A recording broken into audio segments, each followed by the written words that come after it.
Bismillahirrahmanirrahim. Assalamualaikum warahmatullahi wabarakatuh. Innal hamdalillah nahmaduhu wa nasta'inuhu wa nastaghfiruh wa na'udzu billahi min shururi anfusina wa sayyiati a'malina. Man yahdihillahu fala mudilla lahu wa may yudlil fala hadiya lahu. Asyhadu an la ilaha illallah wahdahu la syarika lahu wa asyhadu anna Muhammadan 'abduhu wa rasuluh. Allahumma salli wa sallim wa barik ala nabiyyina Muhammad wa ala alihi wa sahbihi ajma'in. Amma ba'd, fa inna asdaqal hadithi kitabullah wa khairal hadi hadi Muhammadin sallallahu alaihi wasallam wa syarrul umuri muhdatsatuha wa kullu muhdatsatin bid'ah wa kullu bid'atin dhalalah wa kullu dhalalatin finnar. Ikhwani wa akhwati azani Allah wa iyyakum. Insyaallah mulai malam ini kita akan bersama-sama mempelajari kitab hadis Bulughul Maram min Adillatil Ahkam. Bulughul Maram min Adillatil Ahkam, di mana kitab ini merupakan buah karya dari Al-Imam Al-Hafidh Ibnu Hajar Al-Asqalani rahimahullahu ta'ala, salah seorang ulama ahli hadis dari madhab Syafi'i yang begitu fenomenal dengan kitab karyanya, yaitu Fathul Bari, syarah Sahih Al-Bukhari. Dan kitab hadis Bulughul Maram ini berisikan tentang ahaditsul ahkam, hadis-hadis yang berkaitan dengan hukum. Dan hukum-hukum yang dibahas yaitu hukum-hukum yang berkaitan dengan fikih, baik ibadah ataupun muamalah, jinayat dan juga yang lainnya. Sebelum kita memulai pembahasan hadis yang pertama, ada beberapa hal yang harus diperhatikan, yang ini menjadi kunci dalam memahami nanti dalam penyebutan periwayatan hadis. Karena di dalam kitab Bulughul Maram itu tidak disebutkan, kadang diriwayatkan oleh Bukhari, Muslim, dan disebutkan nama-namanya. Ada istilah-istilah yang digunakan oleh Ibnu Hajar dalam periwayatan hadisnya. Ini kalau misalkan nanti yang punya kitab Bulughul Maram, silahkan boleh dibawa. Terkadang disebutkan oleh Ibnu Hajar akhrajahu as-sab'ah, dikeluarkan oleh 7 imam. Tidak disebutkan namanya, hanya dikeluarkan akhrajahu as-sab'ah.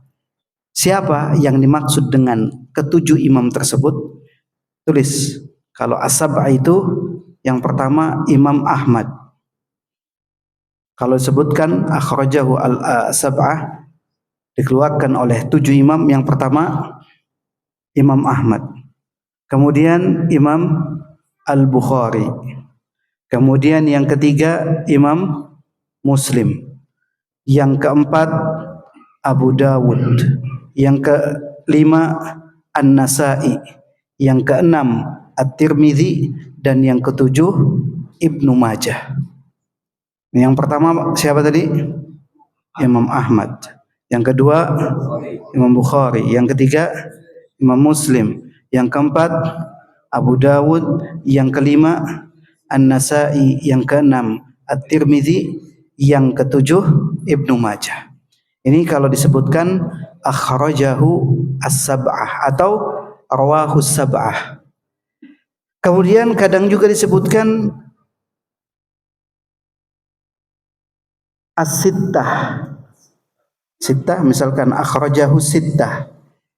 6. 6. Yang pertama berapa? 7. Jadi tinggal dikurangi yang pertama, dikurangi Imam Ahmad. Disebutkan, dikeluarkan, diriwayatkan oleh 6 imam, berarti selain Imam Ahmad. Berarti siapa saja? Al-Bukhari, Muslim, Abu Dawud, An-Nasai, At-Tirmidzi dan Ibnu Majah. Kalau yang dimaksud adalah 6. Kemudian kadang juga disebutkan wabil khamsah, diriwayatkan oleh 5 imam. Kalau 5 imam, kata Ibnu Hajar, man adal Bukhari wa Musliman, selain Bukhari dan Muslim. Berarti dari berapa?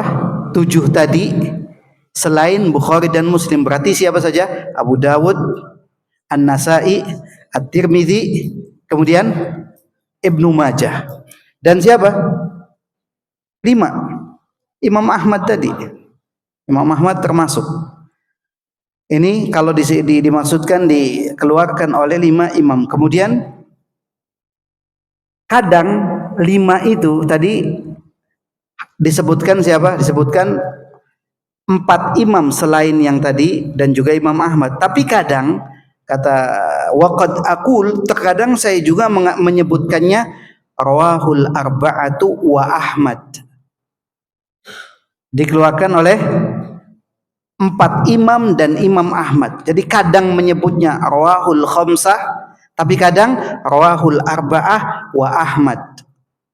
Jadi 4-nya tadi dari mulai siapa? Abu Dawud, An-Nasai, At-Tirmidzi, Ibnu Majah. Kadang disebutkan 5, kadang 4 dan Imam Ahmad. Kemudian wabil arba'ati man ada salasatil uwal. Kalau yang disebut dengan 4 imam madhab, 4 imam, maka yang dimaksud tadi siapa? Abu Dawud, An-Nasai, At-Tirmidzi dan Ibnu Majah. Jadi selain Imam Ahmad, Bukhari dan Muslim.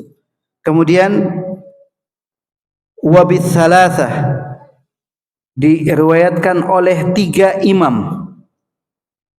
Maksudnya siapa? Man adahum wal akhir, selain Imam Ahmad, Bukhari dan Muslim, dan selain Ibnu Majah. Selain Ibnu Majah. Jadi 3 yang pertama enggak masuk. Imam Ahmad enggak masuk, Imam Bukhari, Imam Muslim, 3 pertama yang enggak masuk. Dan dikurangi yang terakhir siapa? Ibnu Majah. Berarti tinggal siapa? Abu Dawud, An-Nasai, At-Tirmidzi. Ini kalau disebut dengan akhrajahu ats-tsalatsah. Dan sebuah istilah yang paling masyhur wabil muttafaq alaih. Kalau hadis muttafaq alaih maka maksudnya adalah diriwayatkan Imam Bukhari dan Muslim. Dan kata Ibnu Hajar waqad la adhkuru ma'ahum ghairahum. Terkadang saya tidak menyebutkan imam yang lainnya, hanya bukan muttafaq alaih. Tapi kalau muttafaq alaih kadang disebutkan nama yang lainnya. Tapi kalau tidak berarti sudah cukup itu. Wa ma ada dzalika fa huwa mubayyan. Kalau tidak dari ke-7 imam tadi, maka kadang dijelaskan oleh Ibnu Hajar siapa yang meriwayatkan, apakah Ad-Daruqutni, apakah Al-Bazzar, apakah Ibnu Hibban dan imam hadis yang lainnya. Ikhwani wa akhwati azzani Allah wa iyyakum. Kita mulai dari hadis yang pertama dalam Kitabut Thaharah. Kitabut Thaharah, kalau disebutkan kalimat kitab itu adalah kumpulan dari apa? Kumpulan dari beberapa bab. Kitab mencakup kumpulan beberapa bab. Dan bab yang pertamanya di sini babul miyah. At-Thaharah artinya apa? Bersuci. Babul miyah, bab yang pertama di dalam Kitabut Thaharah adalah bab pembahasan tentang al-miyah. Apa itu al-miyah? Jam'u ma, bentuk jamak dari kalimat apa? Kalimat ma. Apa itu ma? Air. Hadis yang pertama dalam babul miyah, qala al-muallifu rahimahullahu ta'ala an Abi Hurairah radhiyallahu anhu qala Qala Rasulullah sallallahu alaihi wasallam fil bahri huwa at-tahuru ma'uhu al-hillu maitatuhu akhrajahu al-arba'atu wa ibnu abi syaibah wal lafdhu lahu wa sahhahahu ibnu khuzaimah wa tirmidzi wa rawahu malikun wa syafi'i wa ahmadu. Hadis yang pertama dari sahabat Abu Hurairah radhiyallahu an. Beliau mengatakan qala Rasulullah sallallahu alaihi wasallam. Rasulullah sallallahu alaihi wasallam bersabda fil bahri. Tentang apa? Tentang laut. Dan sebetulnya ini merupakan apa? Merupakan jawaban Nabi sallallahu alaihi wasallam ketika ditanya oleh beberapa orang sahabatnya yang sedang melakukan apa? Melakukan perjalanan dengan via laut, perjalanan menggunakan kapal. Ketika itu beberapa orang sahabat bertanya kepada Rasulullah sallallahu alaihi wasallam, "Ya Rasulullah, inna nahnu narkabul bahra." Wahai Rasulullah, sesungguhnya kami sedang mengendarai laut. Maksudnya apa? Laut apakah bisa dikendarai? Kadang kan kita juga di dalam bahasa itu ada apa? Ada istilah-istilah yang malam berbicara. Padahal malam nggak bisa berbicara. Ini kami mengendarai kendaraan di atas laut. Maksudnya mengendarai sebuah bahtera, kapal di atas laut. Wa nahmilu ma'ana al-qalila minal ma', dan kami membawa sedikit air. Kami sedang melakukan perjalanan via laut. Kami hanya membawa sedikit air. Fa in tawadda'na bihi atishna. Kalau kami berwudu dengan air yang kami bawa itu, maka kami akan kehausan. Air itu, air yang dibawanya itu buat wudu, sedangkan buat minum habis. Maka fa in tawadda'na bihi atishna. Kalau kami berwudu dengan air yang kami bawa itu, maka kami akan kehausan. Maka kemudian bertanya, afana tawadda'u bima'il bahri. Apakah boleh kami berwudu dengan apa? Dengan air laut. Barulah kemudian tadi Rasulullah sallallahu alaihi wasallam menjelaskan fil bahri, tentang laut itu apa? Huwa at-tahuru ma'uhu. Laut itu huwa laut at-tahuru ma'uhu. Suci lagi mensucikan. Tahur itu tahirun fi nafsihi wa mutahhirun li ghairihi. Dia suci pada dirinya dan bisa mensucikan yang lainnya. Apanya? Ma'uhu, airnya. Airnya itu tahur, suci lagi mensucikan. Kemudian al-hillu maitatuhu, dan halal bangkainya. Halal apa? Bangkainya. Maksudnya bangkai dari binatang laut. Contohnya apa? Ikan. Kemudian semua binatang yang hidup di laut itu halal. Ikhwani wa akhwati azzani Allah wa iyyakum. Sekarang kita praktek tadi. Kata Ibnu Hajar, akhrajahul arba'ah. Dikeluarkan oleh 4 imam. Siapa saja? Kalau misalkan di situ nggak disebutkan, hanya disebutkan 4 imam. Tadi kuncinya sudah di apa? Sudah disebutkan. Siapa keempat imam tersebut? Kalau yang nyatet enak, masih bisa dilihat. Kalau yang nggak nyatet, kalau hafalannya kayak Imam Bukhari, enak. 4 siapa saja? Abu Dawud, kemudian An-Nasai, At-Tirmidzi, dan Ibnu Majah. Tapi tidak hanya 4, karena tadi kalau ada yang lainnya, kata Ibnu Hajar, fahuwa mubayyan, akan dijelaskan. Ada tambahan siapa? Wabnu Abi Syaibah. Selain dari 4 imam tadi, Abu Dawud, An-Nasai, At-Tirmidzi dan Ibnu Majah, juga Ibnu Abi Syaibah. Wal lafdhu lahu, dan lafaz hadis ini adalah miliknya. Maksudnya Ibnu Abi Syaibah, karena ada beberapa versi. Ada beberapa versi tergantung dari riwayat siapa. Kemudian wasahhahahu Ibnu Khuzaimah. Hadis ini disahihkan oleh Ibnu Khuzaimah wa Tirmidzi. Demikian juga Imam Tirmidzi yang meriwayatkan hadis tersebut. Beliau mensahihkan hadis ini. Selain itu, ketiga imam madhab juga meriwayatkan hadis ini. Wa rawahu Malikun wa Syafi'i wa Ahmadu. Tentunya Imam Malik meriwayatkan di dalam kitab Muwatta.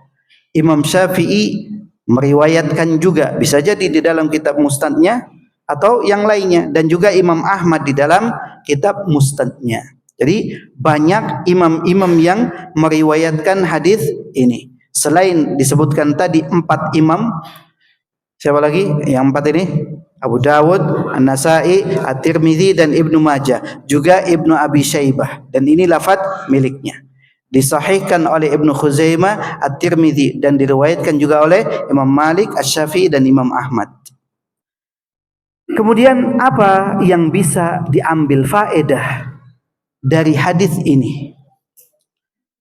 Apa faedah yang bisa diambil dari hadis ini? Yang pertama, bahwasanya air laut itu tahirun bizatihi. Air laut itu zatnya apa? Suci. Wa mutahhirun li ghairihi, dan bisa mensucikan yang lainnya. Makanya disebut apa? Tahur. Nabi sallallahu alaihi wasallam menyebut air laut itu air yang tahur. Tahur tahirun fi nafsihi wa mutahhirun li ghairihi. Jadi bisa untuk apa? Bisa untuk bersuci. Kita boleh berwudu dengan air laut, atau bisa digunakan untuk mandi janabah. Ketika seseorang mengalami junub, dia boleh mandi dengan air laut. Atau misalkan seorang wanita yang telah selesai dari haidnya atau dari nifasnya, kemudian dia ingin mandi menggunakan air laut, itu juga sah, karena air laut itu tahur, zatnya suci, dan juga bisa mensucikan yang lainnya. Kemudian yang kedua, faedah yang kedua,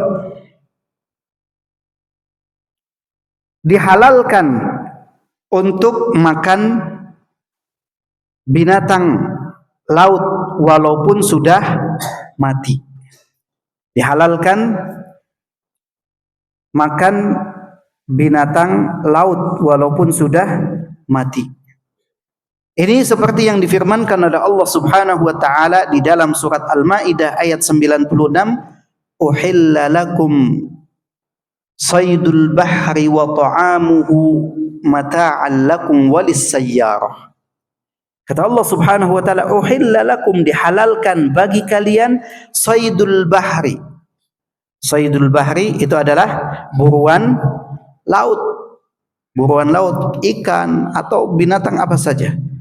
Wa ta'amuhu, dan makanannya, maksud binatang-binatang yang hidup di laut, mata'an lakum, makanannya bisa menjadi perhiasan bagi kalian, walis sayyarah, dan juga orang yang melakukan perjalanan. Di binatang yang hidup. Kalau misalkan anjing laut, hukumnya apa? Halal. Itu hanya penamaan saja, penamaan dengan nama maaf anjing, padahal belum tentu dia juga anjing, tapi dia binatang yang hidup di laut. Masalahnya kalau misalkan manusia laut, boleh nggak dimakan? Ada nggak manusia laut? Ini di luar pembahasan kita. Kemudian faedah yang ketiga,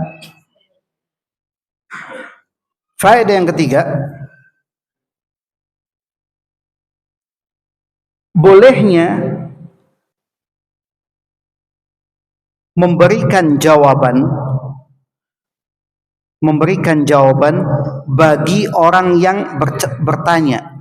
Bolehnya melebihkan jawaban bagi orang yang bertanya apabila yang bertanya tidak mengetahui hukum yang berkaitan dengannya dan itu dibutuhkan olehnya. Tadi Nabi SAW ditanya tentang apa? Tentang hukum berwudu dengan air laut. Yang ditanya hanya hukum berwudu dengan air laut. Afana tawadda'u bima'il bahri? Apakah kami boleh berwudu dengan air laut? Tapi lihat bagaimana jawaban Nabi SAW. Huwa tahuru ma'uhu. Air laut itu suci lagi mensucikan. Maksudnya boleh. Tapi kemudian ditambahkan jawaban oleh Nabi SAW apa? Al-hillu maitatuhu, dan halal bangkainya. Padahal ini tidak ditanya. Tapi bagi orang yang sedang melakukan perjalanan via laut itu dibutuhkan. Apalagi di zaman dahulu. Yang mungkin melihat ada ikan sudah dalam keadaan mati mengambang, diambil. Itu halal. Sehingga boleh menambahkan apa? Jawaban ketika jawaban itu dibutuhkan. Apalagi belum tahu hukumnya. Kemudian dijelaskan, maka ini hukumnya adalah boleh. Dan tadi ketika disebutkan binatang buruan dari laut, sahabat Ibnu Abbas mengatakan, "Sayduhu ma akhadahu minhu hayyan." Yang diambil baik dalam keadaan apa? Hidup. Dalam keadaan hidup, wa ta'amuhu ma lafadhahu maitan. Dan tadi yang yang didapatkan yang sudah dalam keadaan mati, dibebas walaupun masih hidup ataupun sudah dalam keadaan mati, hukumnya tetap halal. Ikhwani wa akhwati azzani Allah wa iyyakum. Ini di sini enggak ada itu ya, enggak dapat tempat buat kayak sanggahan gitu ya. Biar enggak ada, enggak ada. Kemudian kita beralih pada hadis yang berikutnya, yang nomor 2, hadis nomor 2. Wa an Abi Sa'id Al-Khudri radhiyallahu anhu qala qala Rasulullah sallallahu alaihi wasallam, innal ma'a tahurun la yunajjisuhu syai'un. Akhrajahu tsalatsatu wa sahhahahu Ahmad. Di sini dari sahabat siapa? Abu Sa'id Al-Khudri radhiyallahu an mengatakan, qala Rasulullah sallallahu alaihi wasallam, Rasulullah sallallahu alaihi wasallam bersabda, innal ma'a tahurun. Sesungguhnya air itu apa? Tahur. Jadi setiap air asalnya hukumnya adalah tahur, suci lagi mensucikan. La yunajjisuhu syai'un, tidak dapat dinajiskan oleh sesuatu pun. Ikhwani wa akhwati azzani Allah wa iyyakum. Ini juga merupakan apa? Merupakan jawaban. Hadis ini disebut dengan hadis apa? Hadis Bi'r Budo'ah. Pernah dengar hadis Bi'r Budo'ah? Sumur Budo'ah. Sumur Budo'ah ini ada di mana? Ada di Madinah. Salah satu sumur yang ada di kota Madinah, yang terletak di mana? Sekarang letaknya itu di barat laut dari Masjid Nabawi. Dari arah barat laut Masjid Nabawi. Kalau sekarang ada di seberang Hotel Al-Harithiyah.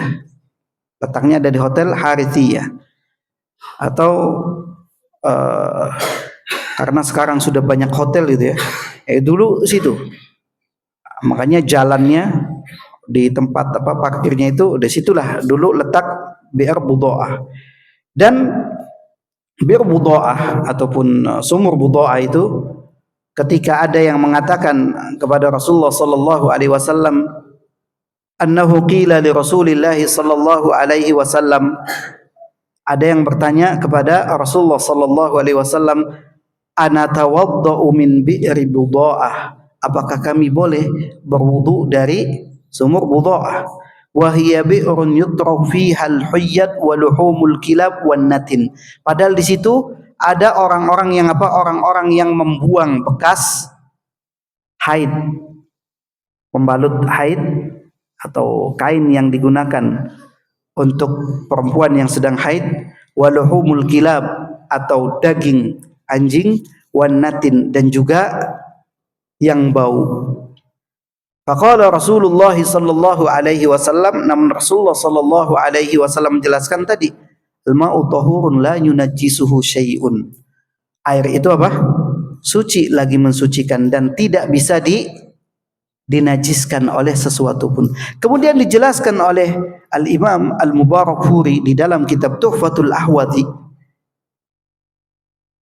Kitab Tuhfatul Ahwadhi itu adalah syarah Sunan At-Tirmidzi atau Al-Jami' At-Tirmidzi. Karena di sini termasuk yang meriwayatkan juga adalah Imam Tirmidzi. Karena akhrajahu ats-tsalatsa. Disebutkan di dalam kitab Tuhfatul Ahwadhi yang menukil ucapan At-Tayyibi, yulqa fiha, kenapa kok ada orang-orang yang membuang apa tadi? Apa bekas pembalut haid atau apa namanya daging anjing, kemudian sesuatu yang bau. Yulqa fiha annal bi'ra kanat bimasilin min ba'dil awdiyah allati yahtamilu an yanzila fiha ahlul badiyah fatulqatil kal qadurat bi afniyati manazilihim fayamsakuha as-sailu fayulqiha fil bi'ri fa'abbara anhu al-qa'il biwajhin yuhimu anna al-ilqa' minan nasi liqillati tadayyunihim hadza mimma la yajuzuhu li muslim. Jadi kenapa tadi disebutkan ada orang yang membuang, padahal sumur Budaah ini dulunya apa? Adalah dilewati oleh aliran apa? Sebagian lembah-lembah yang ada di sekitarnya. Padahal orang itu tidak langsung membuang kemana? Ke Bir Budaah tadi. Mereka membuangnya di mana? Di halaman rumah masing-masing. Tapi karena tadi terkena aliran air, terbawa ke sebagian lembah, akhirnya masuk ke Bir Budaah tadi.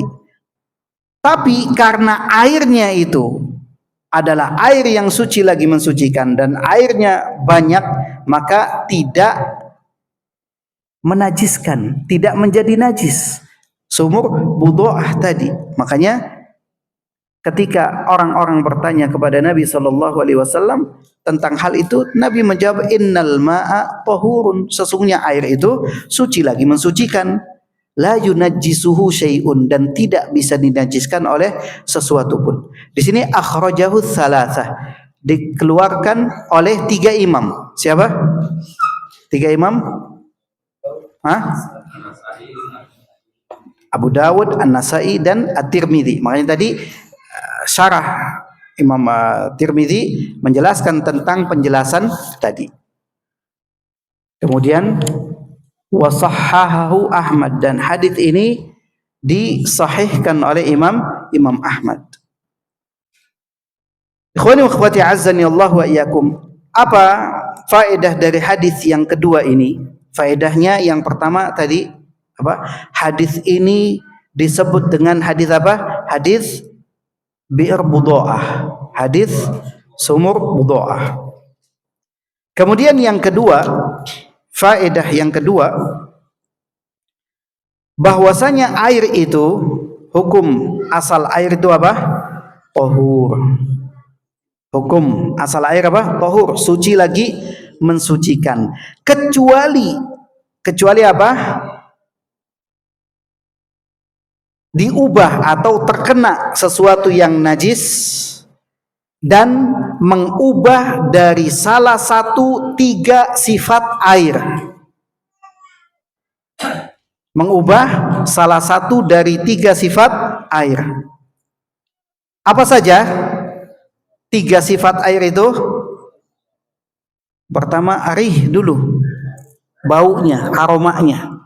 Kalau aromanya, baunya berubah, maka jadi najis. Kemudian yang kedua apa? Ta'muhu, rasanya. Rasanya kalau berubah, maka menjadi najis. Kalau terkena sesuatu yang najis. Kemudian yang ketiga apa? Al-laun, warnanya.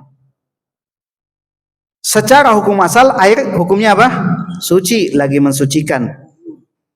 Tapi kalau terkena sesuatu najis dan mengubah salah satu dari 3 sifat tadi, baik sedikit ataupun banyak. Namun ada beberapa pendapat imam tentang hal ini, diantaranya yang pertama pendapat Imam Malik dan juga dalam madhab Zahiriyah. Tadi ini hukumnya, hukum asalnya apa? Suci, lagi mensucikan. Tapi kalau tadi diubah, tapi kalau tidak berubah, tidak ada yang berubah dari 3 sifatnya tadi, baik aromanya, baik rasanya, ataupun warnanya, maka tidak berubah hukumnya, kecuali kalau berubah. Kemudian kata Al-Imam As-San'ani dalam kitab Subulus Salam, yaitu pensyarah kitab ini Bulughul Maram, beliau mengatakan tidak ada dalil yang membedakan antara sedikit ataupun banyak. Mau sedikit mau banyak, tidak ada dalil yang menentukan hal tersebut. Dan ini merupakan pendapat Syekhul Islam Ibnu Taimiyah dan juga muridnya itu Ibnul Qayyim.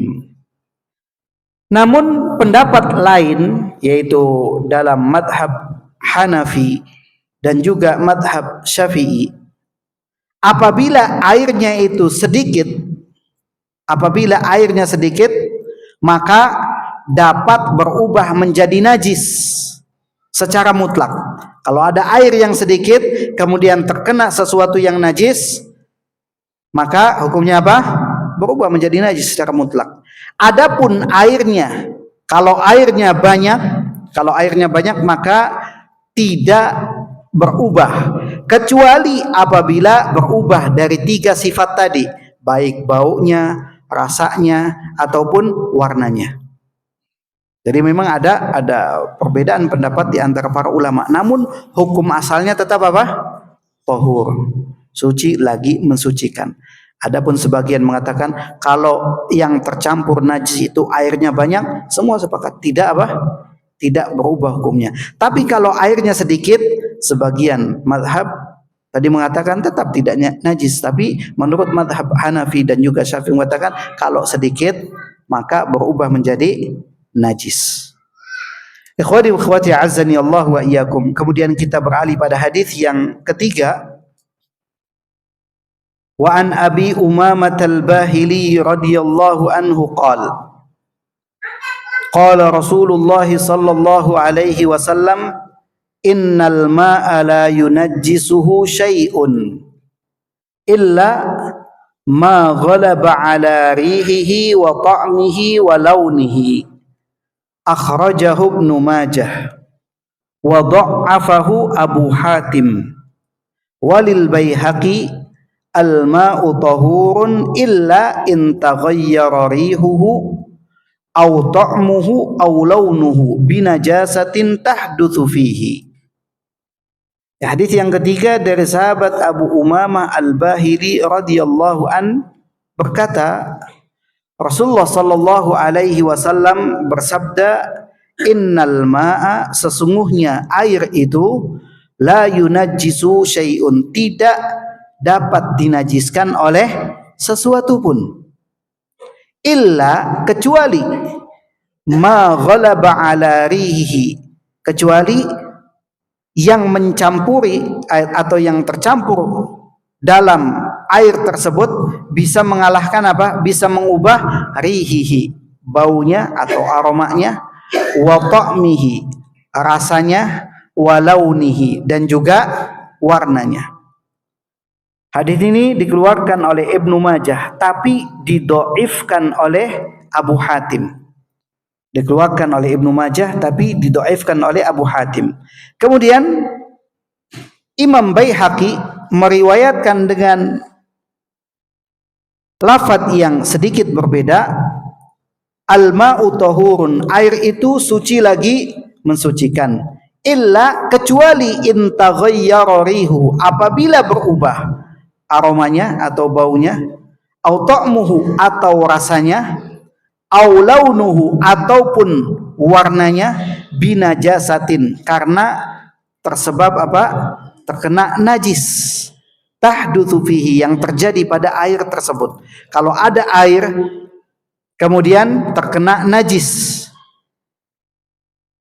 maka apabila berubah baik aromanya, rasanya, dan warnanya, maka berubah menjadi najis. Tapi kalau tidak ada perubahan sedikit pun, maka hukumnya tetap suci. Kemudian berkaitan dengan hal ini Imam An-Nawawi rahimahullahu taala mengatakan apa? Bahwasanya ulama ahli hadis sepakat akan kedhaifan hadis ini. Tapi yang dimaksud dengan yang dhaif itu apa? Maksudnya adalah riwayat pengecualian tadi, bukan dhaifnya asal hadis tadi. Karena asal hadis tadi hadis yang sahih. Hadis yang sahih pada hadis apa? Hadis sebelumnya, hadis bi'r budha'ah, hadis sumur budha'ah. Ini asal hadisnya. Adapun tambahan pengecualian yang tadi sebutkan illa. Nah, pengecualian itu setelah kalimat apa? Illa ma ghalaba ala rihihi wa ta'mihi wa launihi. Dan kalau tadi yang riwayat Baihaqi apa? Illa in taghayyara rihuhu, apabila berubah aromanya atau rasanya atau warnanya. Jadi yang didhaifkan itu adalah itunya, asal hadis yang mengatakan apa? Bahwasanya air itu suci lagi mensucikan dan tidak bisa dinajiskan oleh sesuatu pun. Ini pendapat Imam Nawawi. Makanya jangan heran kalau tadi ada apa? Ada perbedaan pendapat, membedakan antara yang banyak dengan yang kecil, walaupun setelah disebutkan oleh Imam Sunani tidak ada bedanya, baik sedikit ataupun banyak, karena tidak ada dalil yang menunjukkan hal tersebut. Kemudian faedahnya selain tadi yang disebutkan oleh An-Nawawi, bahwasanya umat Islam sepakat bahwa air yang berubah dikarenakan sebab benda najis, bahwasanya air akan apa? Berubah menjadi najis apabila terkena benda najis, baik sedikit ataupun banyak. Kalau ada air kemudian tercampur dengan sesuatu yang najis, kita punya air di ember, kemudian maaf, ketika kita kencing ternyata salah, bukannya ke toilet tapi ke ember tadi, air yang ada di ember maka apa? Berubah menjadi najis. Apalagi kalau misalkan airnya cuma segini, kena satu tetes saja, ada nggak yang mau minum? Nah, kita secara secara naluri pun akan mengatakan najis. Nah, tadi perbedaannya itu seperti itu saja. Allahu a'lam. Ikhwani wa akhwati azzani Allah wa iyyakum. Kemudian yang keempat, wa an Abdullah bin Umar radhiyallahu anhuma qala Rasulullah sallallahu alaihi wasallam, idza kana al-ma'u qullataini lam yahmilil khabath, wa fi lafdhin lam yanjus, akhrajahu al-arba'atu wa sahhahahu Ibnu Khuzaimah wal Hakim wa Ibnu Hibban. Nah, ini sebelum ke hadis, ini untuk mengingat-ingat dan juga menguatkan istilah-istilah tadi. Akhrajahul arba'ah, dikeluarkan oleh 4 imam. Enggak apa-apa, lihat lagi lama-lama hafal. 4 imam siapa saja? Abu Dawud, An-Nasai, At-Tirmidzi dan Ibnu Majah. Pokoknya diulang-ulang, 4 ini, 5 ini, 6 ini, 7 ini, 3 ini. Di sini akhrajahul arba'ah, dikeluarkan oleh 4 imam, Abu Dawud, An-Nasai, At-Tirmidzi dan Ibnu Majah, dan disahihkan oleh Ibnu Khuzaimah, Al-Hakim dan Ibnu Hibban. Jadi ada 4 imam yang meriwayatkan dan ada 3 imam juga yang mensahihkan. Kita lihat tadi dari sahabat Abdullah ibnu Umar radhiyallahu anhuma mengatakan Rasulullah sallallahu alaihi wasallam bersabda, "Idza kana al-ma'u kullataini," apabila air itu sebanyak 2 kulah. Apabila air itu sebanyak 2 kulah, lam yahmilil khabath, tidak membawa kotoran, tidak membawa kotoran ataupun najis. Tadi disebutkan kullataini, 2 kulah. 2 kulah ini merupakan istilah yang dikatakan al-jaratul kabiratu minal fakhar. Tempayan, tempat air yang besar yang terbuat dari tembikar. Dan kalau kira-kira itu sebanyak 500 ritel Iraqi. Ritel bukan liter ya. 500 ritel Iraqi. Jadi satu satuan yang ada di Irak ketika itu. Dan itu sebanding kira-kira 200 kilogram. Jadi tadi 2 kulah itu 500 ritel Irak.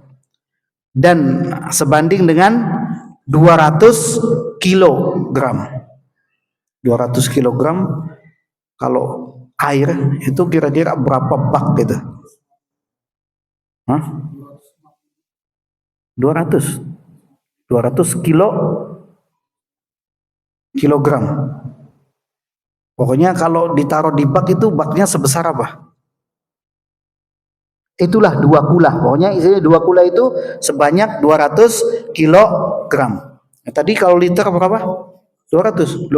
Karena 1 kilo lebih banyak daripada 1 liter. Berarti 250 liter.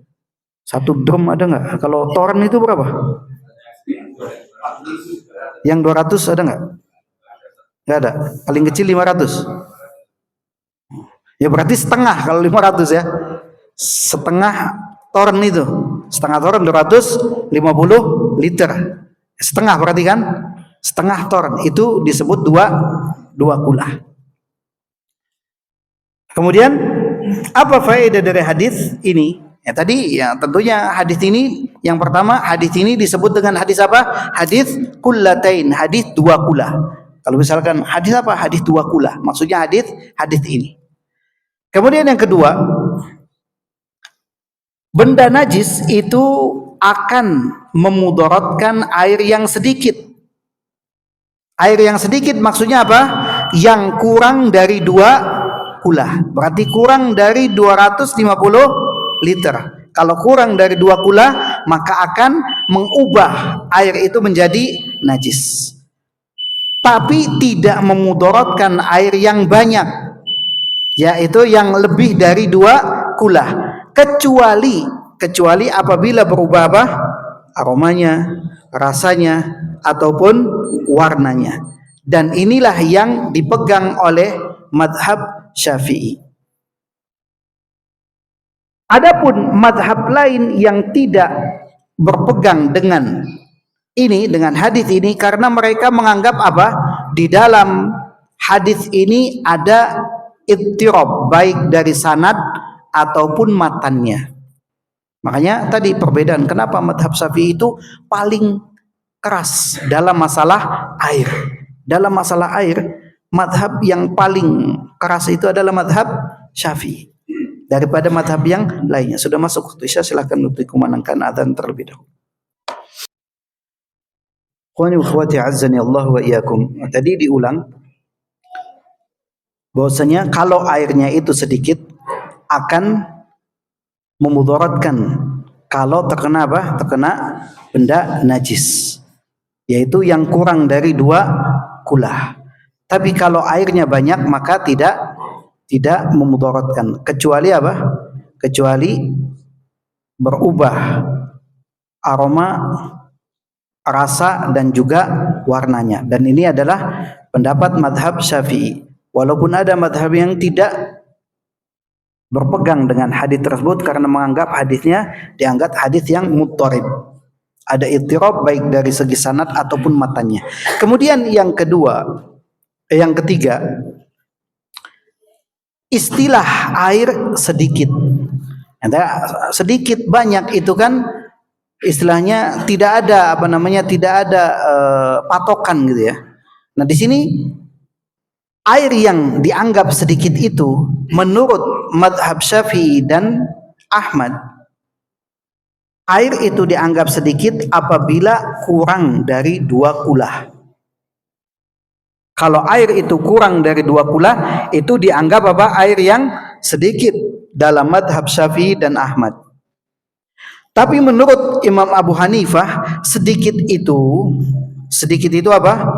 Kalau air itu di satu sisinya digerakkan, maka di sisi lain juga ikut bergerak. Itu baru namanya air yang sedikit. Kalau di sisi lainnya tidak bergerak, maka itu dianggap airnya banyak. Ini kalau sudah patokan-patokan seperti itu berarti istilahnya tidak. Makanya tadi ada perbedaan. Ini kenapa masuk 2 kulah? Kenapa ini dianggap air yang sedikit? Karena kurang dari 2 kulah. Kenapa ini dianggap airnya banyak?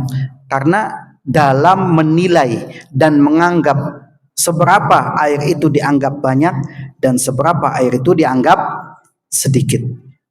Tadi kalau menurut madhab Syafi'i yang kurang dari 2 kulah. Tapi menurut madhab Hanafi yaitu apabila digerakkan di satu sisinya atau di pojoknya, pojok yang lain juga ikut bergerak, maka itu dianggap airnya sedikit. Wallahu ta'ala alam. Mungkin saja, barangkali ada yang ditanyakan, kami persilahkan. Nah, menjelaskan air yang najis rasa warna bau, dan bagaimana kalau benda yang tidak mensucikan, maksudnya air menjadi najis dan tidak bisa untuk bersuci. Bagaimana jika air terkena benda yang tidak najis? Misalnya sering mendapati air keran tidak air itu kan bau favorit itu.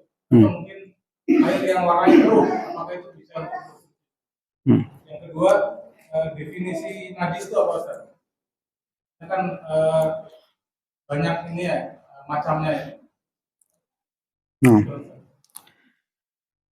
Yang harus kita pahami dulu bahwasanya hukum asal air ada apa? Tahur, suci lagi mensucikan. Kemudian kata Nabi SAW, la yunajjisuhu syai'un, tidak bisa dinajiskan dengan sesuatu pun. Tadi kemudian di hadis yang ketiga disebutkan kecuali berubah, tapi ternyata hadis itu dianggap apa? Hadisnya lemah. Hadisnya lemah karena kemudian setelah disebutkan ada ittirab, makanya sebagian ulama yang lain tidak menganggap kecuali kalau memang berubah apa tadi ketiga sifat air, berubah aromanya, berubah rasanya dan juga berubah warnanya, sehingga dia tidak lagi dikatakan air yang disebut dengan air mutlak. Air mutlak itu adalah air yang tadi, yang awal diciptakan oleh Allah Subhanahu wa taala. Tapi ketika tercampur dengan sesuatu yang najis, kemudian ada ada kaitan apa yang maksud dengan sesuatu yang najis? Sesuatu yang najis itu kalau untuk disebutkan definisinya agak sulit, tapi bisa dicontohkan sesuatu yang najis seperti apa? Air kencing. Air kencing itu hukumnya najis. Kemudian kotoran manusia juga najis. Nah, ini benda-benda najis yang bercampur dengan air. Nah, tadi makanya akan apa? Bercampurnya dengan air yang seperti apa? Apakah banyak atau sedikit? Kalau sedikit kita kencing tadi di ember, tentunya akan apa? Akan berubah menjadi najis. Tapi kalau mau misalkan kita kencing di laut kita kencing, apakah air laut kemudian berubah menjadi najis? Tidak bisa, tidak ada sesuatu yang akan menajiskan air laut karena memang jumlahnya yang banyak. Makanya tadi harus diubah. Kemudian bagaimana kalau air yang terkena kaporit, kemudian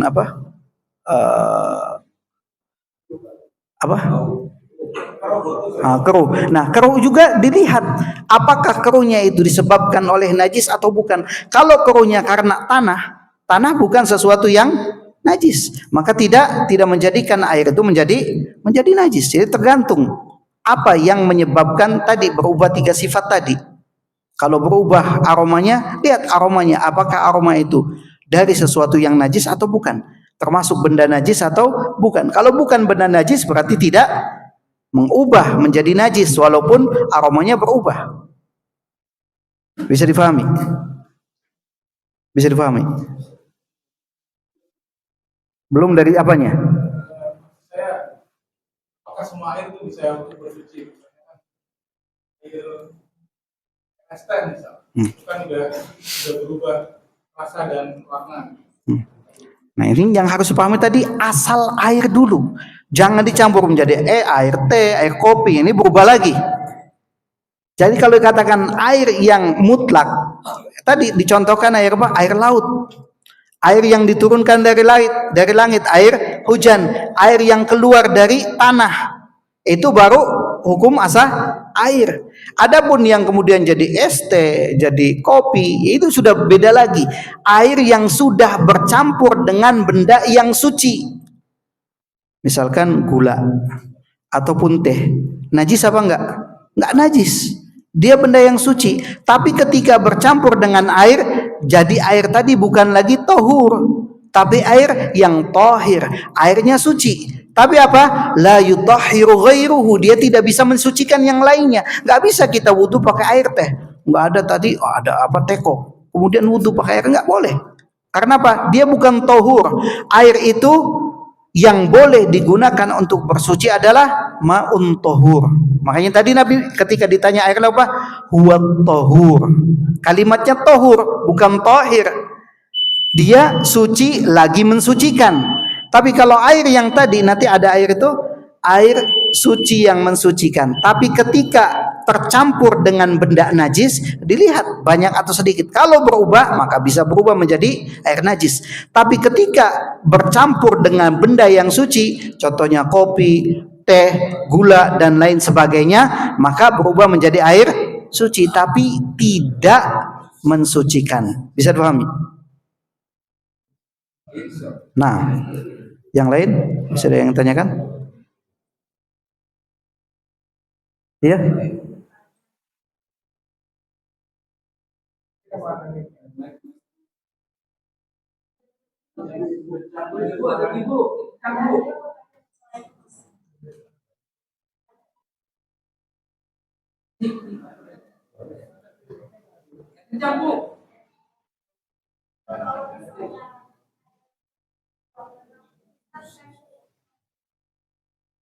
Mic-nya dipakai coba.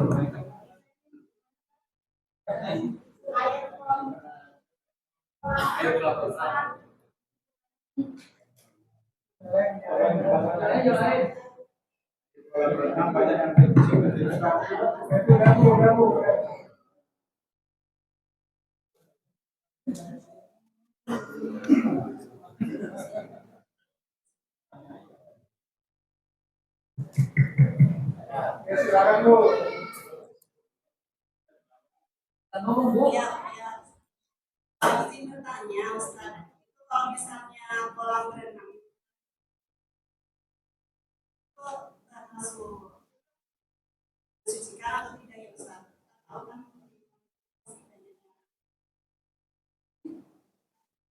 Gimana hukumnya Ustaz? Ini biasanya kalau tanya gitu dia suka kencing suka kencing di kolam renang. Nah, kolam renang itu tergantung ukurannya. Kalau ukuran internasional panjangnya berapa? 50 meter ukuran internasional. 50 meter, lebarnya berapa? Itu airnya termasuk air yang sedikit atau yang banyak? Kalau yang kencing 10 orang berubah enggak? Enggak berubah. Nah, sekarang tergantung itu airnya pakai air apa? Pakai air yang suci lagi mensucikan atau bukan? Apakah dengan air hujan atau air dari tanah, maksudnya air sumur gitu kan? Atau air misalkan pokoknya air yang suci lagi mensucikan. Dan biasanya kolam renang itu ada apa? Ada sirkulasi gitu kan? Nah, itu juga tidak apa? Tidak menjadikan kalau misalkan dari kolam renang rapat sampai orangnya penuh banget, nggak ada tempat sedikit pun untuk bergeser, semuanya kencing, yaitu namanya kolam air kencing namanya. Jadi harus dibedakan dulu kolamnya seperti apa. Kalau kolamnya kayak kolam ikan sedikit, dia kencing situ, oh ini kolam renang, ya sama juga airnya bisa berubah menjadi najis. Jadi harus dibedakan kolam renang ukuran berapa, airnya dan yang kencing berapa. Pokoknya kalau dia punya adab, dia tidak akan apa? Tidak akan kencing di situ. Apalagi kalau di tempat yang lebih kecil. Allahu a'lam. Masih ada lagi? Kalau tidak ada kita cukupkan, mudah-mudahan bermanfaat bagi kita semua. Kurang lebihnya saya mohon maaf dan kita tutup dengan doa kafaratul majlis. Subhanakallahumma rabbana wa bihamdika asyhadu an la ilaha illa anta astaghfiruka wa atubu ilaik. Wa sallallahu ala nabiyyina Muhammadin wa ala alihi wa sahbihi wasallam. Wa akhiru da'wana alhamdulillahi rabbil alamin. Assalamualaikum warahmatullahi wabarakatuh.